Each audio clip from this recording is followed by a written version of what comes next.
Welcome everybody, my name is Michael or Kubera, and today we're discussing about the top 11 ICO raises of 2017 and how they're doing right now in 2020. So a few years have passed by and some are doing okay. Others surprisingly fell down the list quite a lot. They disappeared off the map. So let's roll the intro and let's investigate.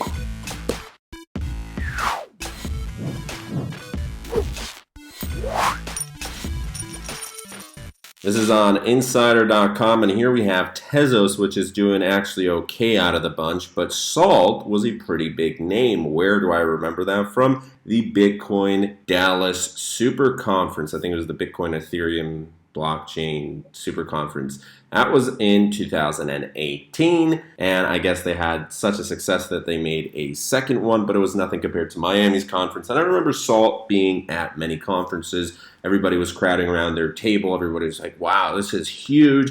You know, you got blockchain-backed loans. Wow, this is going to be a big one. The total raise was $48 million. The ICO date was August in 2017, and the company's based in the US. It lets you use cryptocurrencies as security for fiat currency loans. So we're going to go to CoinMarketCap. And the reason I was checking OKB here was the difference between OKB on CMC and CoinGecko. So I noticed that yesterday's video, Uno said Leo, oh, it moved up. Now it's right past Monero here. Monero, oh, it's just a slight difference there, $100,000 difference. Actually, not even a full 100. That's like a $50,000 difference right there. So I noticed Uno said Leo was in a different place than on CoinGecko, and I went through the list and I saw OKB, and OKB here is on number 31. However, I trust CoinMarketCap. That's why I will always use CoinMarketCap. I also trust CoinGecko for other regards, but CMC is the classic. It's the big boy in town. It's the Amazon of crypto, baby. And even though it was bought out recently, I still believe in it. So we're looking down the list and we see Tezos. That's number 10.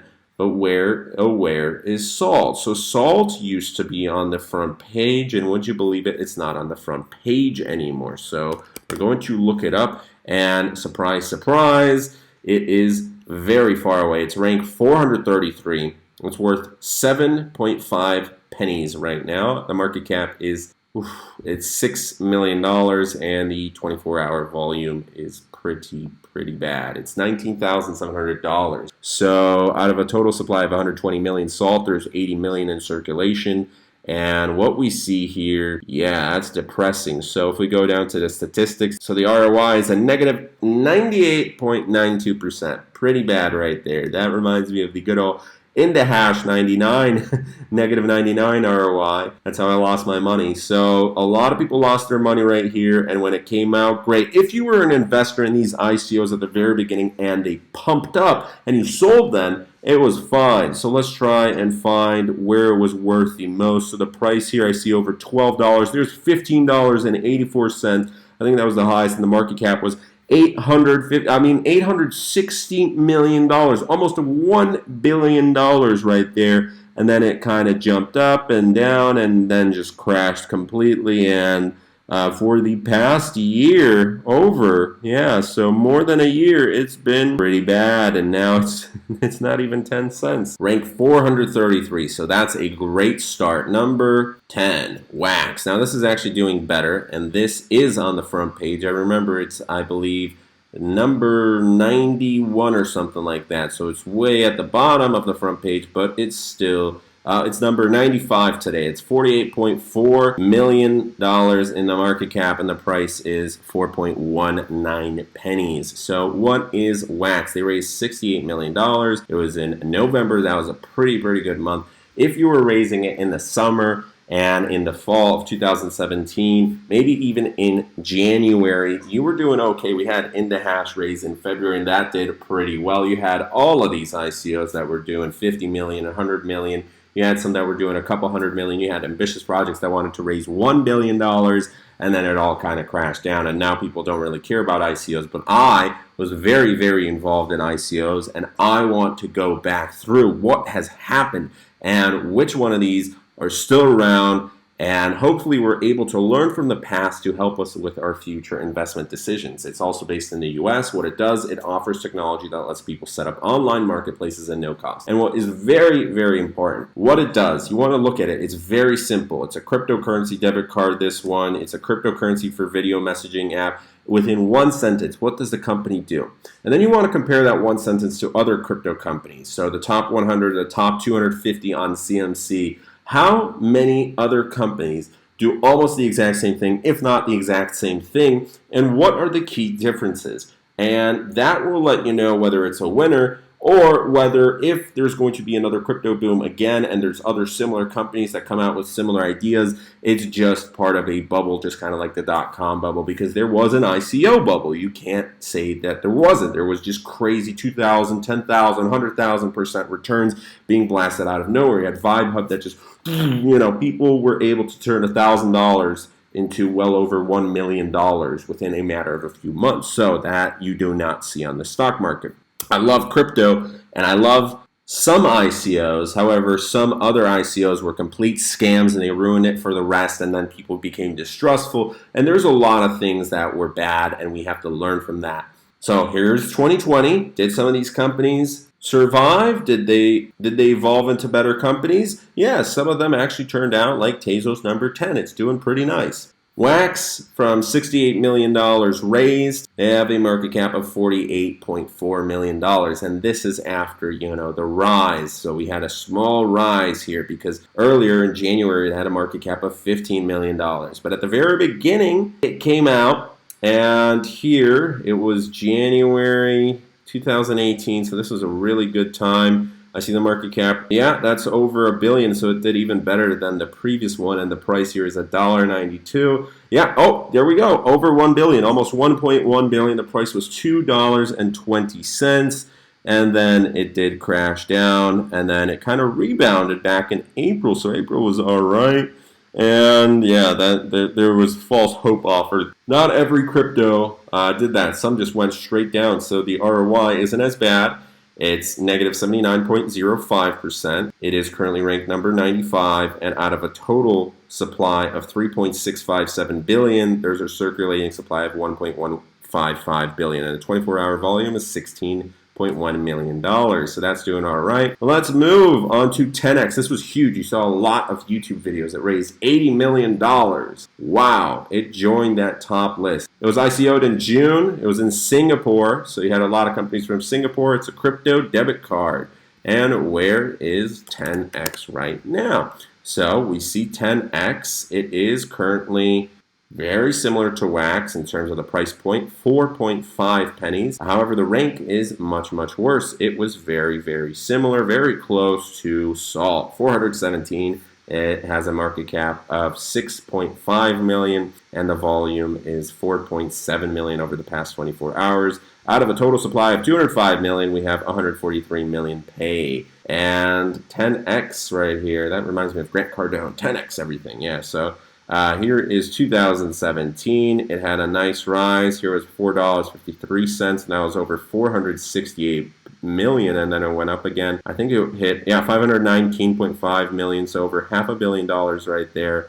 So it was pretty good. That was what, a price point of $5 or something like that. Yep, 4.96, so 5 on some exchanges, and then it went down. 2019, it had some slight rebounds, but this is nothing. This just went down pretty bad. It has a ROI of negative 95.95%, and CU10X. I'm curious, since this has a debit card feature to it, let's check out some recent news. It's not just a coin. 90 million more people can now spend crypto with 10x. So there is an aspect where some companies only made their money through ICOs, while others, for example, IndaHash is doing just fine because they were probably able to cash out their 40, 50, 60 million dollars in Ethereum. And even though their ICO did horrible, the company's doing just fine. So just because the coin itself is doing bad, which is bad for investors, the company might be doing just fine. And I think that this company is doing just fine. It has 90 million people. Yeah, so I think the executives behind this are able to make good money. That's on Bitcoin.com, and that's from May 4th, 2020. So let's get out of that. We might do a video on 10x. So comment down below if you'd want to do a video on 10x. I know we don't have that much engagement right now, but who knows? Maybe it's going to be an evergreen video for the future. So let's go down to Kin. This was huge. $98 million. It was from Kik. A lot of people used Kik. I used Kik when I was a kid. 98 million. It was from Canada. It was a cryptocurrency for the video messaging app Kik. It was from September. And where is Kin? So Kin, I remember, We had an application that gave you Kin for free, and then I completely forgot about it, as most people did. So let's see how Kin is doing. Kin is doing absolutely terrible. I had to refresh it. It has a 0.000007. It's up 2.36%, but the rank is 364. The market cap is 8.2 million, and the volume is 33 million out of a total supply of, wow, that is absolutely huge. That's 10 trillion Kin. We have 1.2 trillion Kin, and yeah, so it really raised up. During January 8th, 2018, it had 754 million. There's 892 million. Yeah, almost $1 billion right there with the price 001181, and then it just the market cap. you don't even.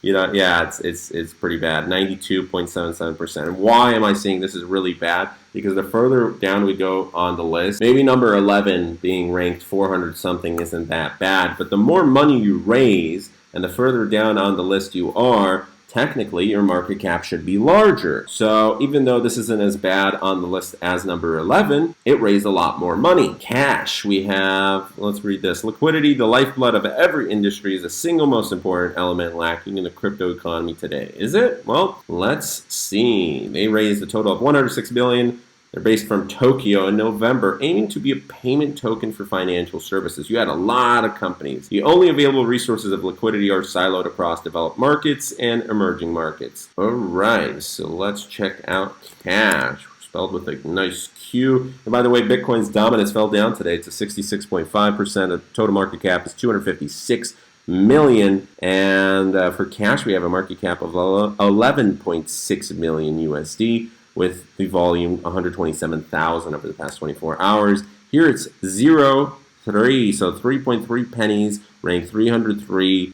This one's raised over $100 million, and it's doing also bad. 93 negative 93.13. Great. Out of the total supply of Cash, you have 1 billion here. The circulating supply is 350. So also pretty bad. You're going to see a very similar pattern. Almost all did like very close to $1 billion here. Some went over $1 billion. This one didn't go over $1 billion. Next we have number 6, Status, $107 million in Switzerland in June, and an interface that makes it easier for people to use Ethereum. Well, Ethereum was pretty popular. You had a lot of Ether products and services going on and raising millions and millions of dollars. So I don't know, Status $170 million. Just because Ethereum is at the top over here, 22.8 billion and the price of 205.40 doesn't mean that all Ether products and services will be doing pretty well. Although surprisingly, this one is doing just fine. However, I know many projects based around Ethereum that failed, and many you don't know of, hundreds and hundreds. So Status is ranked number 66, market cap 87.8 million, and the volume is $22 million. However, the ROI is still a negative 59%. That's not that bad compared to the other ones. So the total supply is 6.8 billion here, and the circulating supply 3.47 billion. And it did actually not have this crazy rally initially when it was released. It took quite some time, and that was probably because of its early release. However, others went immediately up. This did hit over $2 billion, so that's pretty good, and the price was 58 cents, but then the price went down quite a bit.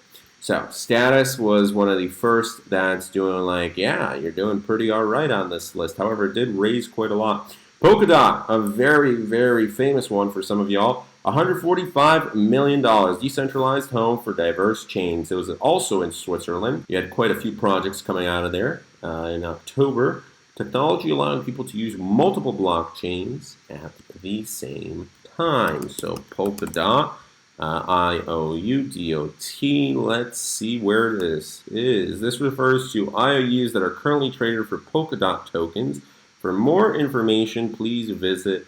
I have no idea what's going on here. So Polka Dot IOU. As the main representative project of Web3, Polka Dot has been highly sought after by global enthusiasts without even being launched yet. In order to meet user needs, Bitforex has reached strategic cooperation with Polka Dot private strategic investors. This gives Bitforex the right to use 10,000 DOT tokens and will launch on Bitforex in the form of IOU. All participating users will see DOT tokens in their Bitforex accounts become available for withdrawal.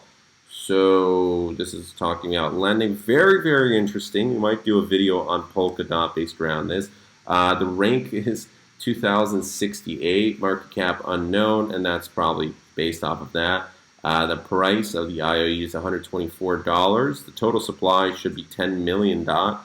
And the volume over the past 24 hours, I don't know how this is 6.9 billion, but not billion, million. Very interesting. I guess it was released, this IOU, back in July 2019, and currently the ROI is negative 18%, but we'll go back to that. That's very weird. I wonder why they did that. And Bankware. So Bankware had a lot of projects based around it as well, $153 million. This is huge right here. It was in June, and in Israel. Decentralized liquidity technology for Ethereum. So another one based around Ethereum, Bancor, BNT. And this one is ranked 164. It dropped quite a bit, 18 million USD volume, 18 million USD market cap, and here is a volume of 8 million. The circulating supply is 69 million, and the total supply is 69 million. So everything's out in circulation.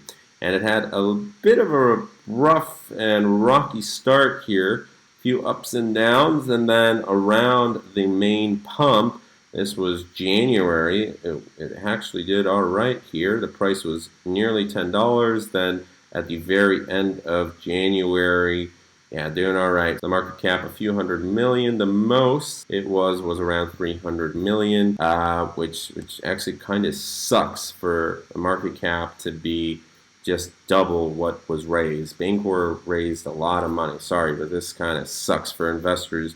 You have a negative 94.22%. Siren Labs, 157 million in Switzerland, and it plans to build a blockchain-based smartphone. Wow, I think I already see this as being overpriced. I could be completely wrong, but I just don't know even what this is. So that's why I have no idea what it is, because it's ranked 506. It raised an absurd amount of money. And yes, it's releasing a phone, so maybe the company behind it, without me even knowing anything about Siren Labs, maybe the company behind it is doing just fine. So we're actually going to look at it during this video. Why not? The circulating supply is 491.8 million out of 572.1 million. And the volume is less than 1 million right there over the past 24 hours. Total market cap of 4.5 million. So it's been doing really bad for a long time. Total, for even what they raised, the market cap, this sucks as well. It was $329 million. So they raised a lot of money here. And the ROI is really, really bad. Almost 99 negative percent. So not a good one right there. Actually, yeah, let's check out Siren Labs. Let's see some latest news on them, and maybe maybe they're really popular for some reason. Encrypted phone market is booming, but this is some other. Yeah, it's probably advertisement. No news recently, so that's not that great. Here's February 23rd, 2020. Managed to attract some serious capital. 33% were disappointed. So one individual was disappointed, one was sad. Probably investors right there. There's not that much news coming out about them, so honestly, it probably did really bad. So we're going to do this. Reddit, Siren Labs, ICO. Hello, why is this project dead? Seems like they don't care about potential customers. Could be wrong. They ignore like every question asked. Because no one wants to buy an expensive phone from a new brand. Very sad to see CRN at this price, which shows its real worth. I'm afraid that Samsung will remove SRN from the market. Indeed, I invested a nice amount of cash into the project, hoping for them to succeed. I'm still down 75%.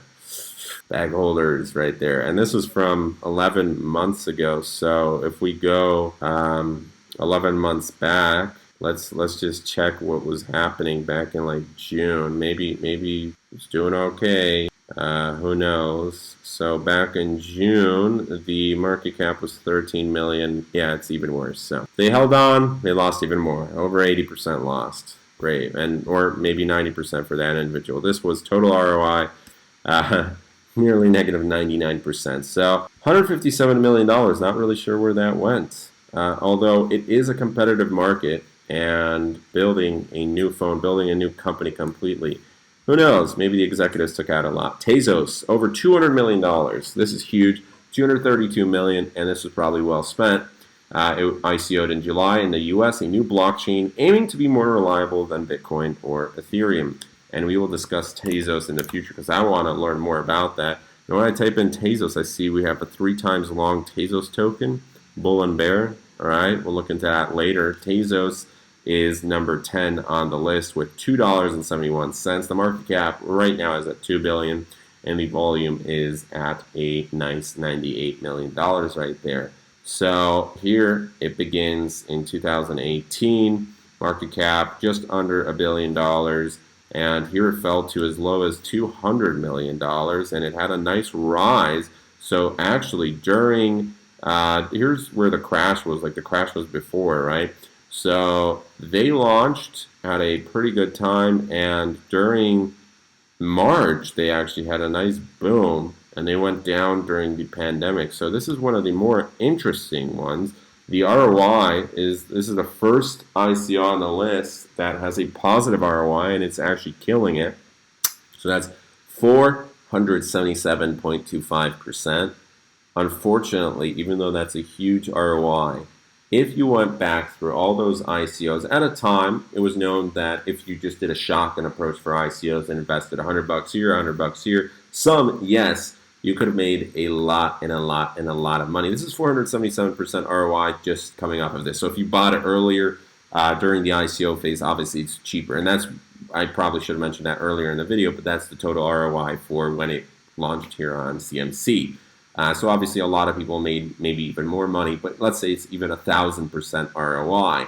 Well, if you invested in all 11, and we don't know what the next one is, maybe that's positive, maybe that's negative, but if you invested so far in the 10 that we've discussed, so 9 were pretty bad failures, and this one did really well. So even if this one was 1,000%, which probably wasn't, because most people, even this 477%, most people have a battle every single day. Do they want to sell it? Do they want to buy it?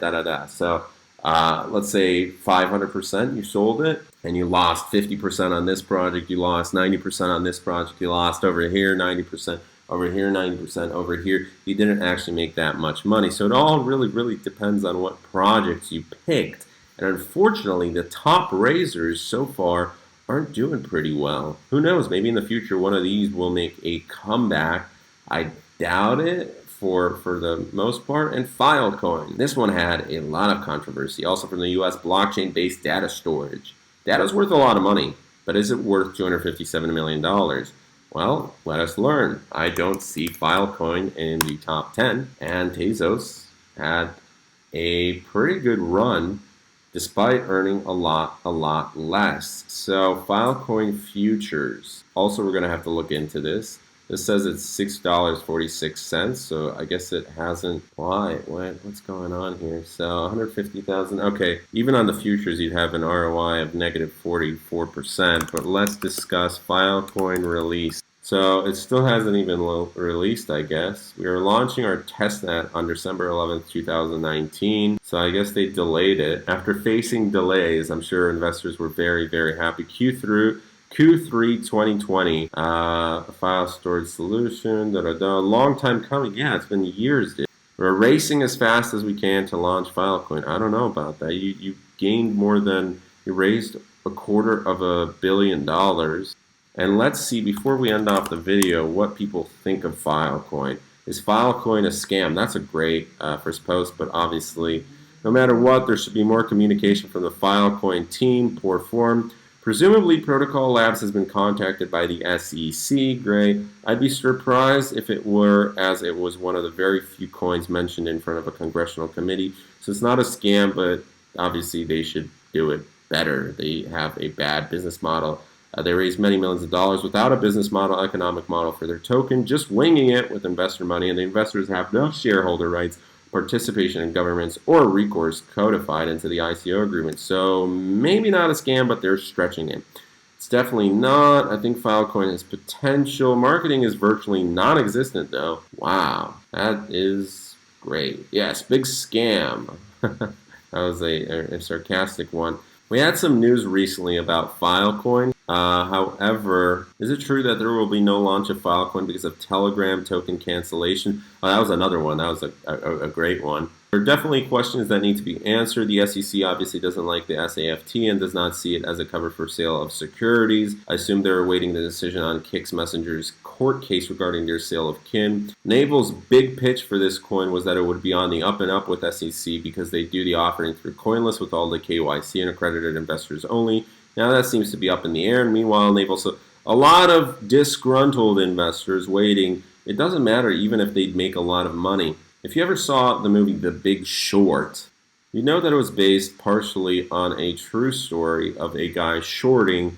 during the 2008-2009 recession and the housing market crash. And there's only a few people that made a lot of money during the crash, and many people unfortunately lost their lives and their entire livelihood and their savings and everything. See you goodbye. So that was felt all around the world. And even though in The Big Short, the main guy who makes a lot of money off of the main short, all the investors made money through him, but they were very upset because they wanted their money out. They wanted to use their money. How many times was there a crash and then you need to pay for a bill because the crash turned out to be much worse? Well, whatever happens, if you're stuck waiting for something for years and years and you got these futures, yeah, whatever, who cares about the future? You just wanted action a long time ago. I personally would not be happy, especially with the amount of money that Filecoin raised. But we're going to be looking into some of these projects further into more details. I was curious. This was the first time I checked this year. Like, hey, what was going on with some of the largest ICO names? You know, I remember Kin, I remember Golem, I remember seeing Filecoin, I remembered Salt. Kind of sad to see Salt down there. I never invested in Salt, but whatever. So that's that. If you enjoyed this video, if you're new to the channel, subscribe, hit that like button, and share your opinion down below because I want to discuss with you guys on ICOs. It's not nostalgia. We're going to be looking back in the past, and hopefully we can learn from the past. So